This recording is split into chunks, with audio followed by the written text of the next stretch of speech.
നമ്മൾ പാരഗ്രാഫ് സെക്ഷനിലായിരുന്നു നമ്മൾ പഠിച്ചുകൊണ്ടിരുന്നത്. Paragraph section നമ്മൾ നോക്കി, അതിനകത്തെ ഓൾമോസ്റ്റ് കുറേ ബട്ടൺസ് നമുക്ക് മനസ്സിലായി. ഇനി നമുക്ക് പഠിക്കാനുള്ളത് ഈ ബട്ടണും പിന്നെ അതുപോലെ തന്നെ ഈ ബട്ടണുമാണ്. അപ്പോൾ ഈ രണ്ട് ബട്ടൺ എന്തൊക്കെയാണെന്ന് നമുക്കൊന്ന് നോക്കാം. അതിന് നമുക്ക് ആദ്യം ഒരു പാരഗ്രാഫ് ഞാൻ ടൈപ്പ് ചെയ്യുകയാണ്.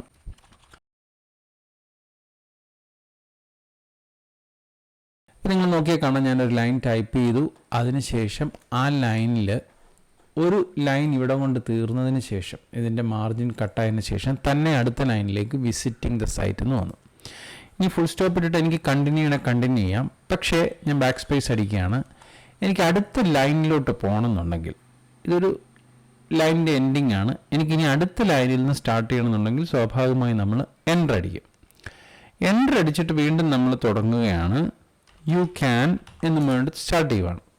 അപ്പോൾ നിങ്ങളിവിടെ നോക്കിയാൽ കാണാം, ഇവിടെ രണ്ട് പാരഗ്രാഫ് ഇപ്പോൾ ഉണ്ടായിട്ടുണ്ട്. ഒരു പാരഗ്രാഫ് ഇത് രണ്ടാമത്തെ പാരഗ്രാഫാണ്. എങ്ങനെ അറിയാം? കാരണം ഇവിടെ നമുക്കൊരു ഗ്യാപ്പുണ്ട്. ഈ ഗ്യാപ്പും രണ്ടും രണ്ട് രീതിയിലാണ്, അതായത് ഇത് കൂടുതലാണ്. അതിനർത്ഥം നിങ്ങൾക്കറിയാവുന്നതുപോലെ തന്നെ ഇതൊരു പാരഗ്രാഫായിട്ടാണ് തുടങ്ങിയേക്കുന്നത്, യു ക്യാൻ എന്ന് പറയുന്നത്.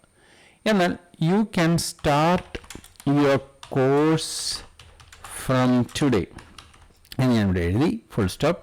എനിക്കിനി അടുത്ത ലൈനിലേക്ക് പോകണം. പക്ഷെ പാരഗ്രാഫ് വേണ്ട എന്നുണ്ടെങ്കിൽ നമ്മൾ ഷിഫ്റ്റ് എൻ്റർ പ്രസ് ചെയ്യുമെന്ന് കണ്ടു. അപ്പം ഷിഫ്റ്റ് എൻ്റർ പ്രസ് ചെയ്ത് കഴിഞ്ഞാൽ ഞാനിവിടെ യു എന്ന് വേണ്ടി ജസ്റ്റ് സ്റ്റാർട്ട് ചെയ്യുവാണ്. ഇത് നെക്സ്റ്റ് ലൈനിലായിരിക്കും സ്റ്റാർട്ട് ചെയ്യുന്നത്. അപ്പോൾ അത് നമുക്ക് ക്ലിയറായി. വീണ്ടും ഞാൻ ഒന്നുകൂടെ എഴുതുവാണ്, യു ക്യാൻ എന്നും പറഞ്ഞുകൊണ്ട് ഞാൻ കണ്ടിന്യൂ ചെയ്യുക. അപ്പോൾ ഇവിടെ രണ്ട് ലൈൻ ഒരു പാരഗ്രാഫിൽ തന്നെ നിൽക്കുക. ഈ രണ്ട് ലൈൻ ഒരു പാരഗ്രാഫ്, ഈ രണ്ട് ലൈൻ ഒരു പാരഗ്രാഫ്. ഇങ്ങനെ നമ്മൾ ഓരോ പാരഗ്രാഫുകളാകട്ടെ ഓരോ ലൈനുകളാകട്ടെ എഴുതി പോകുമ്പോൾ നമ്മൾ വരുത്തിയിരിക്കുന്ന കുറേ ഫോർമാറ്റിംഗ് ഉണ്ട്. ഇപ്പോൾ ഇവിടെ നമുക്കറിയാം, നമ്മൾ ഒരു പാരഗ്രാഫ് ക്രിയേറ്റ് ചെയ്തു. ഇവിടെ നമ്മൾ ഷിഫ്റ്റ് എൻ്റർ പ്രസ് ചെയ്ത് ഒരു ലൈൻ പ്രസ് ചെയ്തു. അപ്പോൾ ഈ ഫോർമാറ്റിംഗ് ഒക്കെ നിങ്ങൾക്ക് കാണാൻ വേണ്ടിയാണ് ഈ ബട്ടൺ ഉപയോഗിക്കുന്നത്. ഇവിടെ ഷോ ഓർ ഹൈഡ് എന്ന് കൊടുത്തിട്ടുണ്ട്. അപ്പോൾ ഇവിടെ പറഞ്ഞേക്കുന്നത് പോലെ തന്നെ show paragraph marks and other hidden formatting symbols. This is especially useful for advanced layout task. അപ്പം നമ്മുടെ പാരഗ്രാഫിൽ വരുത്തിയിരിക്കുന്ന ചേഞ്ചസ് അതൊക്കെ നമ്മളെ കാണിച്ചു തരാൻ വേണ്ടിയാണ് ഈ സിമ്പിൾ. അപ്പോൾ നമ്മൾ ഈ സിമ്പിളിലൊന്ന് പ്രസ് ചെയ്യുന്നു. പ്രസ് ചെയ്തപ്പോൾ സംഭവിച്ചേക്കുന്നത് കണ്ടോ? മേജറായിട്ട് വന്ന ഒരു സംഗതി എന്ന് പറഞ്ഞു കഴിഞ്ഞാൽ ഇവിടെ ഒരു പി വന്നിട്ടുണ്ട്. ആ പി എന്താണ് കാണിക്കുന്നത്? ബേസിക്കലി ഇവിടം തൊട്ട് ഒരു നെക്സ്റ്റ് പാരഗ്രാഫ് സ്റ്റാർട്ട് ചെയ്തു എന്നാണ് ഇത് കാണിക്കുന്നത്.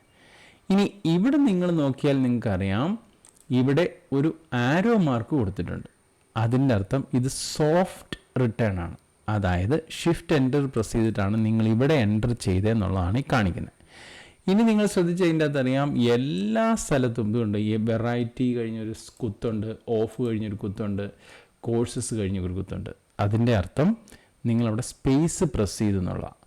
അപ്പോൾ നിങ്ങൾ ബേസിക്കലി നടത്തുന്ന ചേഞ്ചസ് എല്ലാം ഇവിടെ ലിസ്റ്റ് ഔട്ട് ചെയ്യും. അപ്പോൾ ഇവിടെ സ്പേസ് പ്രസ് ചെയ്തു, ആ സ്പേസിന് ഒരു ഡോട്ട് ഇട്ടേക്കുന്നു. ഇവിടെ നിങ്ങൾ പാരഗ്രാഫിൻ്റെ എൻഡിങ് വന്നു, ആ എൻഡ് കാണിക്കാൻ വേണ്ടിയാണ് ഇവിടെ ഈ സിമ്പിൾ വന്നേക്കുന്നത്. ഇവിടെ നിങ്ങൾ ഷിഫ്റ്റ് എൻ്റർ പ്രസ് ചെയ്തു, അതിൻ്റെ സിമ്പിളാണിത്. ഇനി നമ്മളിവിടെ യു ക്യാൻ കഴിഞ്ഞിട്ടൊരു എൻ്റർ അടിച്ചിട്ടുണ്ടെങ്കിൽ ഇത് വേണ്ടോ, ഇവിടെ വീണ്ടും സ്റ്റാർട്ട് ചെയ്യുവാണ്. അപ്പം ബേസിക്കലി ഈ സിമ്പിൾസ് എല്ലാം നമ്മളെ കാണിച്ചു തരുന്നത് എന്താണ്? What are the formatting changes, എന്തെല്ലാം ചേഞ്ചസ് ആണ് നിങ്ങളിവിടെ നടത്തിയെന്നുള്ളത് നമുക്ക് വ്യക്തമായി കാണാൻ പറ്റും. അപ്പോൾ അതിനു വേണ്ടിയാണ് ഇത്. നമ്മളിത് എടുത്തു കഴിഞ്ഞാൽ ഇതെല്ലാം പോകും. ഇത് പ്രിൻറ്റിങ്ങിലൊന്നും വരത്തില്ല. ഇത് ജസ്റ്റ് നമുക്ക് എന്തൊക്കെ ചേഞ്ചസ് നമ്മൾ വരുത്തി എന്ന് നമ്മളെ കാണിച്ചു തരുന്ന ഒരു ടൂളാണ്. ഇതിന് മറ്റേ ഉപയോഗങ്ങളുണ്ട്, അത് നമ്മൾ മുമ്പോട്ട് പോകുമ്പോൾ മനസ്സിലാവും. അപ്പോൾ ഇതാണ് ഈ സിമ്പിൾ. ഇനി അടുത്ത സിമ്പിളിലേക്ക് ഞാൻ പോവാണ്. ഇത് A to Z എന്നാണ് കിടക്കുന്നത്. ഇതിൻ്റെ പേര് സോർട്ട് എന്നാണ്. അതായത് നമ്മളുടെ വാക്കുകൾ സോർട്ട് ചെയ്യാൻ വേണ്ടിയിട്ടാണ് ഈ സെൻറ്റൻസ് ഉപയോഗിക്കുന്നത്. അതിന് ഞാൻ മറ്റൊരു എക്സാമ്പിളിലേക്ക് പോവാണ്. അപ്പം ഞാനിവിടെ കുറേ ആളുകളുടെ പേരുകൾ എഴുതുകയാണ്. അരുൺ, സാം, മെൽബിൻ, ശരണ്യ, ഇങ്ങനെ കുറേ പേരും അമ്മു. ഇപ്പോൾ നിങ്ങൾക്കറിയാവുന്ന പോലെ 5 പേരുടെ പേരെഴുതിയിട്ടുണ്ട്. ഇതുപോലെ 1000 പേരുണ്ടെന്ന് വിചാരിക്കുക. പക്ഷേ എനിക്കിപ്പം ആൽഫബറ്റിക്കലി ഈ പേരുകളൊന്ന് സോർട്ട് ചെയ്യണമെന്നുണ്ടെങ്കിൽ ഞാൻ ചെയ്യേണ്ടത് ഇത്രയേ ഉള്ളൂ. ഇത് സെലക്ട് ചെയ്യുക, അതിനുശേഷം ഈ A to Z പ്രസ് ചെയ്ത് കഴിഞ്ഞാൽ ആൽഫബറ്റിക്കലി ഇത് അറേഞ്ച് ചെയ്യും. നമുക്കവിടെ ഇവിടെ അരുണുണ്ട്, ഇവിടെ അമ്മുണ്ട്. അപ്പം ഈ അമ്മു മുകളിൽ വന്നേ പറ്റൂ, ഏറ്റവും ടോപ്പിൽ വരണം. കാരണം അതാണ് ആൽഫബറ്റിക് ഓർഡർ അല്ലേ. അമ്മു അരുണിന് മുമ്പ് വരണം. നമുക്ക് നോക്കാം. A to Z പ്രസ് ചെയ്യുന്നു. അപ്പോൾ ഇവിടെ ഒരു ക്വസ്റ്റ്യൻ ചോദിക്കുന്നു. ജസ്റ്റ് ഓക്കെ പ്രസ് ചെയ്യുന്നു. പ്രസ് ചെയ്തപ്പോൾ കണ്ടോ, അമ്മു അരുണായി, മെൽവിൻ സാം ശരണ്യയായി.